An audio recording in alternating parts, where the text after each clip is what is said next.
অনেকের যে প্রশ্ন থাকে যে জমি খারিজ করতে বা নামপত্তন করতে কী কী কাগজ লাগে। তো নামপত্তনের বা খারিজের কিছু সেকশন বা ভাগ আছে, ঠিক আছে। ওয়ারিশ সূত্রে একরকম, খরিদ সূত্রে একরকম, ঠিক আছে। তো কিছু মৌলিক পার্থক্য থাকে। তো আজকে কথা বলবো যে খরিদ সূত্রে বা ক্রয় সূত্রে যদি জমি আপনি খারিজ করতে চান, সেক্ষেত্রে আপনার মূল দলিল লাগবে, ভায়া দলিল লাগবে, ওয়ারিশ ক্যাম্প সার্টিফিকেট লাগবে, সর্বশেষ রেকর্ড বা খতিয়ান লাগবে, হাল দাখিলা লাগবে বা খাজনার রসিদ, গ্রহীতার এনআইডি কার্ড এবং এক কপি ছবি এবং একটি সচল মোবাইল নাম্বার। ভায়া দলিল কখন লাগে? ভায়া দলিল লাগতেও পারে, নাও লাগতে পারে। ভায়া দলিল কখন লাগবে? যদি আপনি সরাসরি রেকর্ডীয় মালিক থেকে জমি নেন, তাহলে এই জায়গায় ভায়া দলিল লাগবে না। আর যদি আপনি রেকর্ডীয় মালিক থেকে জমি না নেন, মনে করেন রেকর্ডীয় মালিক জামালের কাছে জমি বিক্রি করেছে, জামাল থেকে আপনি ক্রয় করেছেন, এই জায়গায় জামাল যে রেকর্ডীয় মালিক থেকে জমি কিনেছে, এটা হচ্ছে ভায়া দলিল, ঠিক আছে। আর ওয়ারিশ ক্যাম্প কখন লাগে? যে দাতা আপনার কাছে জমি বিক্রি করেছে, সে যদি ওয়ারিশ সূত্রে পেয়ে থাকে, ঠিক আছে।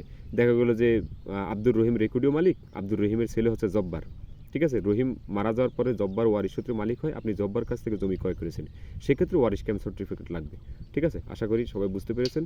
যদি কারো কিছু জানা থাকে তাহলে আমাকে ইনবক্স করুন।